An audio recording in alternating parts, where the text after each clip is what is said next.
What's up, guys? George Kamel here, and today I'm talking to my fellow Ramsey personality, best-selling author, host of the Dr. John Delony Show, Dr. John Delony. Now, if you don't know who John is, John spent over 2 decades working in crisis response and higher ed, earning 2 PhDs along the way before giving it all up to join me on the crew here at Ramsey. And just like I focus on personal finances, John focuses on mental health, relationships, wellness, and anxiety. And we all have that, right? We all may not have a lot of money, but we all have a lot of anxiety. So I invited John to come hang out on this channel and teach me more about money and anxiety. And he agreed. Welcome, John. What's up, man? This is fun. Is it?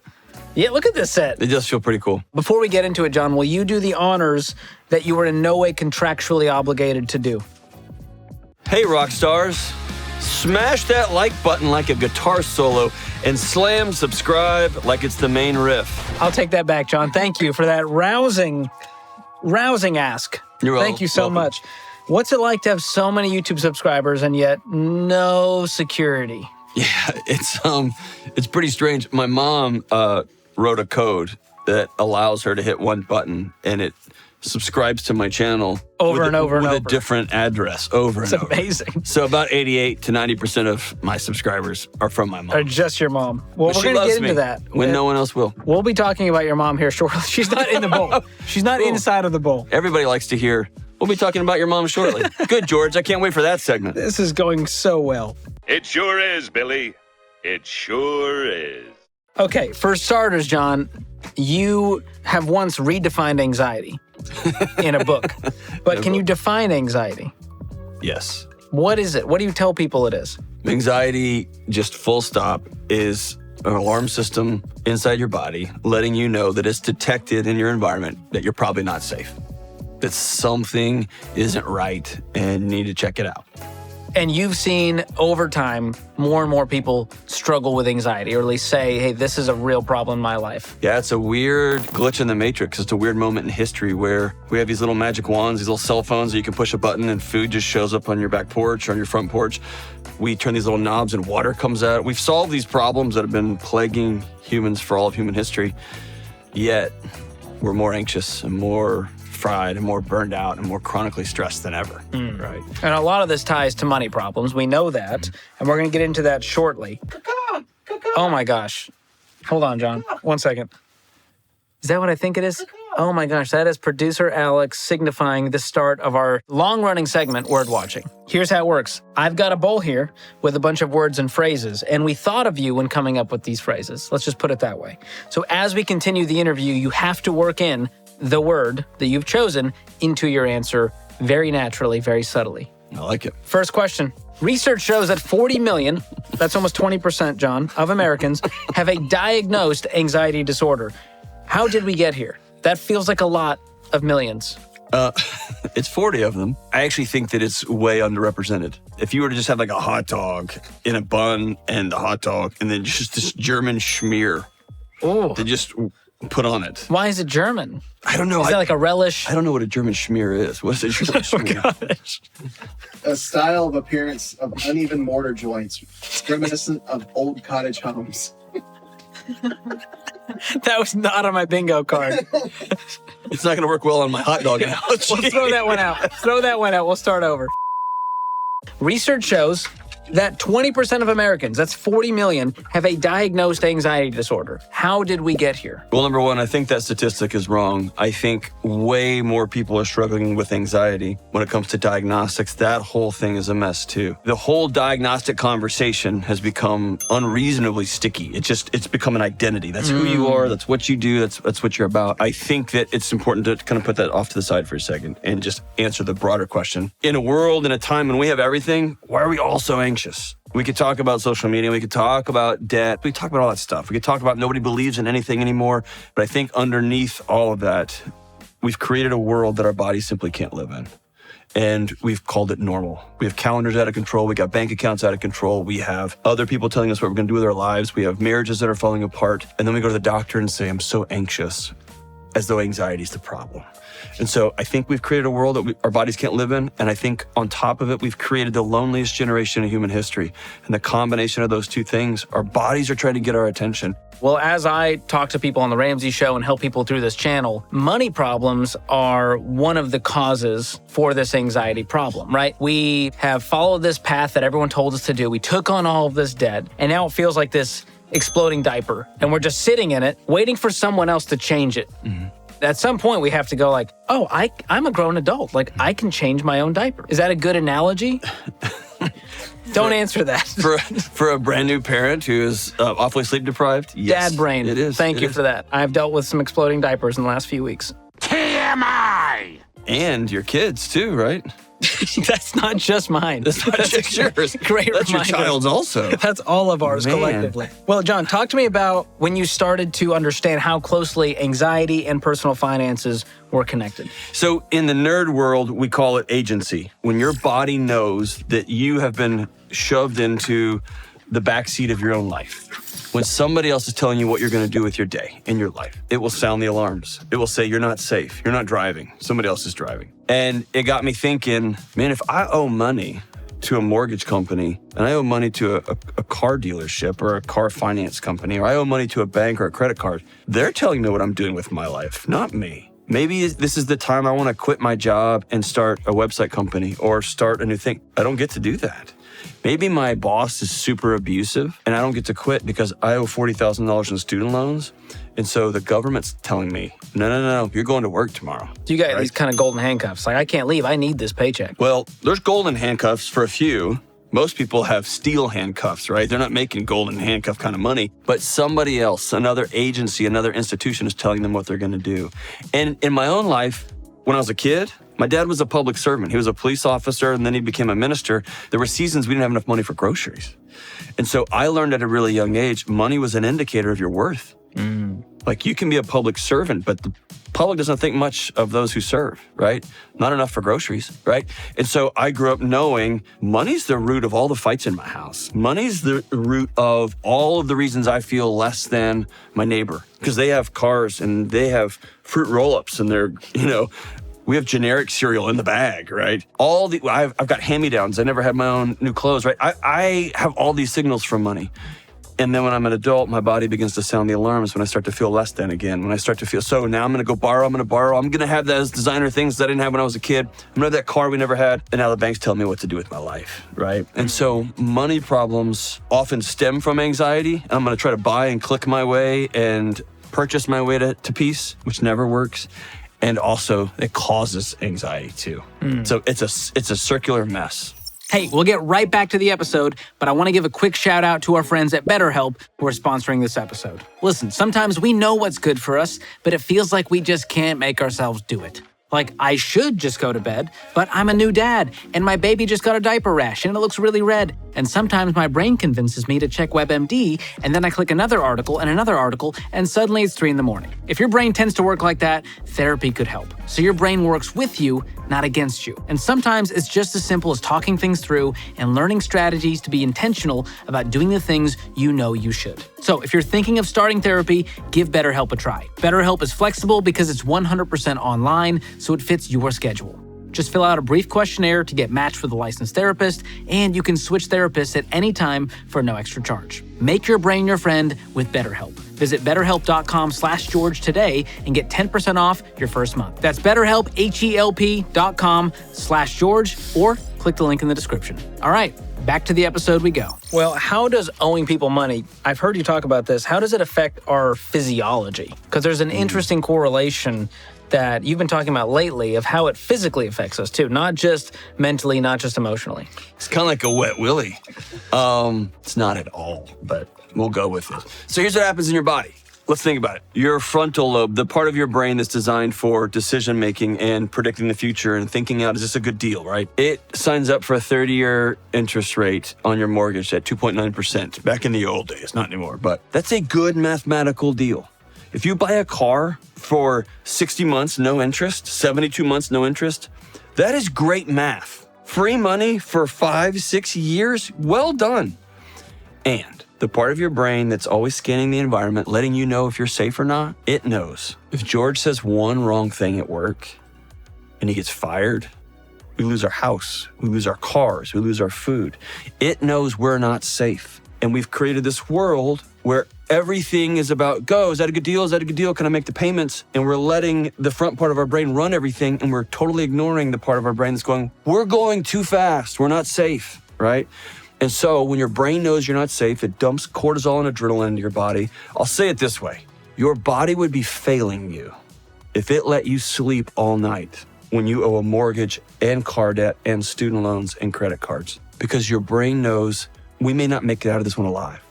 It would be failing you if it let you sit with your wife in a moment of full presence, in an intimate, tender moment. It'd be failing you because it's trying to not die, right? Owing other people money, handing over your agency to somebody else for something shiny, right, is a way to spin your brain up and not let you sleep. Man, that's good. Well, a lot of people, they take on all this debt, but what they don't realize is it's more like salt into an open wound, and it's going to hurt.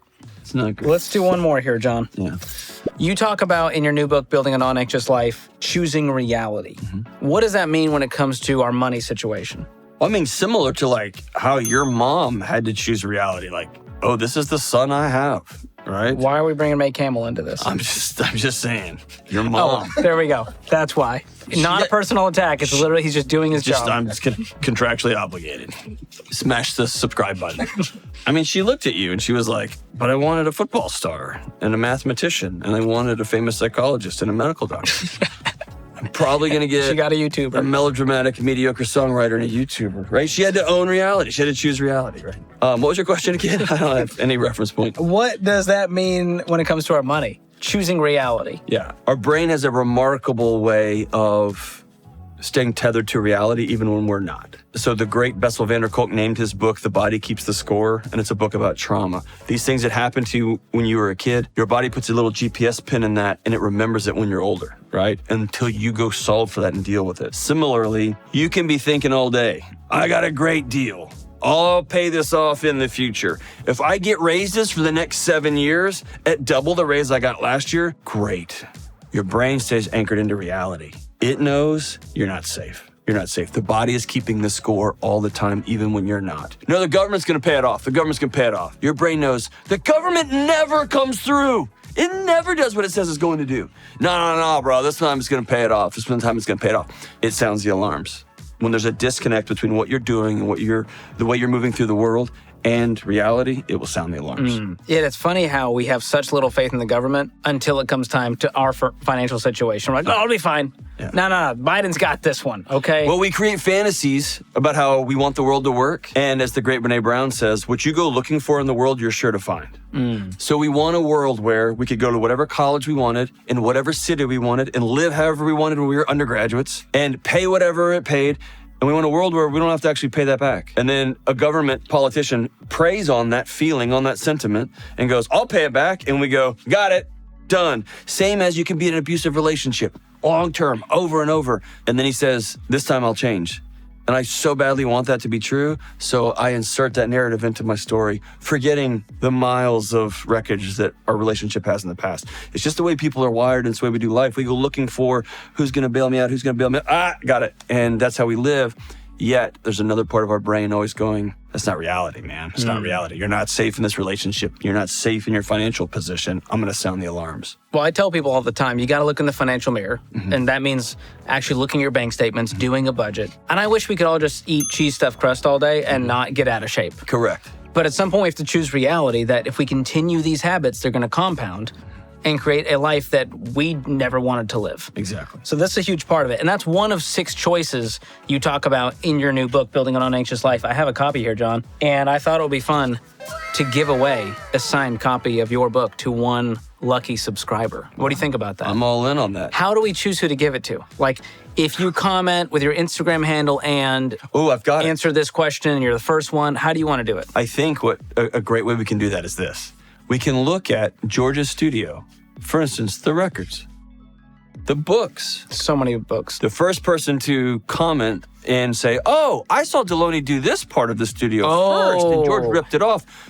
The book's yours. Okay, so comment with what you think I ripped off from the Dr. John Delony show. And if you're the first one and you had your Instagram handle, you will be the lucky winner of a signed copy of Building a Non-Anxious Life. And George will sign it too because he is in the acknowledgments. I thought I was the only person signing it. We never said you would sign it. Oh, I just said a signed copy. Fair. That's actually fair. This is called Rapid Fire. I said, oh, Lord Jesus, this is a fire.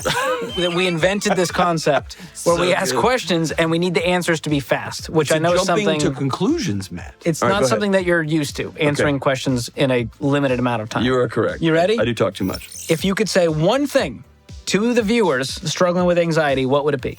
You're not broken. Your body's probably working exactly as it was designed to. What is the most memorable call from the Dr. John Delony show recently? This guy called in and he says, hey, I'm shorter than you would probably expect. I treat my dogs as though they are royal children. And the main problem is I actually wipe my dogs' butts when they poo in the yard. And my friends at work think that's strange and weird and that I should probably see a therapist. What do you think? That was the call that threw me. I think I get along with this guy. He leads a very similar life to mine. Very similar. And I called anonymously, John. I didn't expect you to air my business out there. How dare you? Bad habit you're currently trying to shake. I really, after writing the book, I've got a bad clutter issue in my house. I'm a messy guy, and that's something that it's time for me to begin to dig into. Is your family, are they similar to you where it's kind of like, all right, it's fine? Or is one a clean freak? You and I are going to a concert later tonight, and you'll ride in my car. You'll see. You'll see what my kids do to the backseat. Okay, Yes. This is frightening. It's very much a generational thing that I'm passing along, and I'm not proud of it. So I think this is the one area I might be able to help you with, because I'm cluttered free since '83. You know me. You're clutter free since '83, and I run a tight ship. Some call that a pathology. It's a little. Some bit. call it OCD. Straight A's can be trauma too, George. There's a spectrum from There's a OCD to your life is a nightmare. Yes, correct. Okay. Correct. You're very close to that end of that spectrum. Let's talk tacos. Let's talk. Corn or flour tortillas? Flour, unless you're in San Antonio or South. And then corn. Then it's all corn. Correct. If you want to go authentic Mexican, it's Correct. corn, if we're going to be honest. All day. Just for fun, in 30 seconds, psychoanalyze me. You're a really great guy, born to two immigrant parents who had to make their way in the United States, and they had to deal with a lot, and they probably shielded you from it, and that shielding probably felt a little bit like they were pulling away. And so you have tried to bridge that gap through music, through angst, through, am I doing okay? Am I good? Is it good? Is it good? Is it good? And the answer is, yeah, you're good. You're one of my friends. You're good. Wow. That made me cry. Well. That is all I have on my note cards. Is there anything else you wanted to add? I want to leave room for you to say your piece. Karate kick the subscription button. Smash it.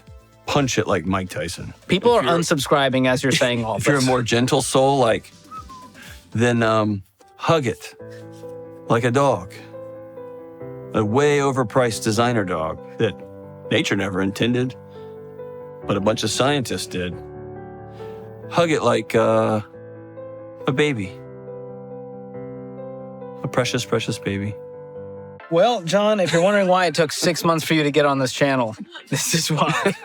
But it was fun. I always have a good time with you in all of its awkwardness. And I do want everyone to pick up a copy of John's book. If you had to give the 15-second pitch, why should someone go out, get a book, read 200-something pages just to maybe help themselves? What are they going to get out of this? What we're doing is not working.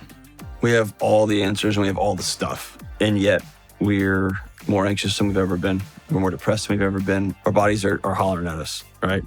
And underneath that lies this one true premise. You're worth something different. You're worth being loved. You're worth sleeping all night. You're worth laughing. You're worth hanging out with your friends. You're worth being well. You're worth all those things in a culture that says, no, you're not. And so if you want a roadmap to peace, and by the way, for many of us, it takes years, right? It's not a quick fix. You tell people all the time, getting out of debt takes a while, right? Once you commit to it. But if you want a roadmap from here to walking in your front door and laughing, to falling asleep at night because you're tired, to drinking coffee in the morning because you want to, not because you have to, that's the book. That's the roadmap. Love it. And to quote you, you are worth being well. And I appreciate all of you tuning in today. Always love hanging out. John, where can people find you if they want to follow what you're up to? You can find me at John Delony. After you've watched all 7 minutes of the at George Kamel channel. You can head over to the Dr. John Delony Show. And you're crushing it over there. I hate to say it. And we have friendly competition, but John, I really do love your show. You're taking live calls from people who really need help, who are going through some things, and you make it fun while teaching us all things. So appreciate you, man. Thanks for being on the channel. Appreciate it, man. Huge thanks to Dr. John Delony for hanging out with us today. Hope you guys enjoyed that conversation. Be sure to pick up his new book, Building a Non-Anxious Life. I'll drop a link to it down below if you want to buy a copy. As always, make sure to like this video, subscribe to the channel, and share this with all of the unreasonably sticky people in your life. And if you're thinking, George, I don't know any unreasonably sticky people, it might be you. Thanks for watching. We'll see you guys next time.